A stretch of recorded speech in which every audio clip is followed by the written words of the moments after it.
അപ്പോഴേ ഇന്നത്തെ ലഞ്ച് ബോക്സിൻ്റെ വീഡിയോ നോക്കിയാലോ. അപ്പോൾ ഇന്ന് ഞാൻ ബീട്രൂട്ട് ചപ്പാത്തിയാണ് ഉണ്ടാക്കുന്നത്. അപ്പോൾ ബീട്രൂട്ട് അല്ലാതെ കൊടുത്ത് ഇവിടെ ഇങ്ങനെ കഴിക്കാൻ വല്ലാത്ത മടിയാണ്. അപ്പോൾ ഞാനിങ്ങനെ എന്തെങ്കിലും ആക്കുമ്പോൾ വേവിച്ച് അതിൽ മിക്സ് ചെയ്ത് കൊടുക്കും. അപ്പോൾ അത് കഴിക്കുമല്ലോ. അങ്ങനെ ചപ്പാത്തി മാവിൻ്റെ ഒപ്പം ബീട്രൂട്ട് അരച്ചതും ചേർത്ത് ഇങ്ങനെ എടുത്തു. അപ്പോൾ ഒരു കളറും സാധാരണ നോർമൽ ചപ്പാത്തീനെല്ലാം വ്യത്യാസമായിട്ട് കളറും കാണുമ്പോൾ കുട്ടികൾക്കത് കാണാൻ ഒരു രസമാണ്. പിന്നെ കഴിക്കാനും ടേസ്റ്റ് തന്നെയാണ്. അങ്ങനെ ബീട്രൂട്ട് ഇട്ടുമെന്ന് വെച്ചാൽ ബീട്രൂട്ടിൻ്റെ ടേസ്റ്റൊന്നും അതിലില്ല. അപ്പോൾ അങ്ങനെ ചപ്പാത്തിയായി. പിന്നെ ഞാനിന്ന് സ്നാക്കായിട്ട് കൊഴുക്കട്ട ഉണ്ടാക്കി കൊടുക്കുകയാണ്. അപ്പോൾ അത് കൊഴുക്കട്ടയിലും ഞാൻ ആ അരിപ്പൊടി എടുത്തതിലും കുറച്ച് ബീട്രൂട്ട് വേവിച്ച മിക്സ് ഇട്ടിട്ട് നമ്മൾ കുഴച്ചെടുത്തു കൊഴുക്കട്ടയുടെ ഇതിൽ.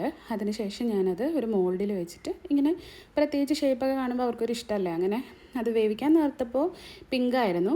വെന്ത് വരുമ്പോൾ കണ്ടു കേട്ടോ ഓറഞ്ച് കളറായി.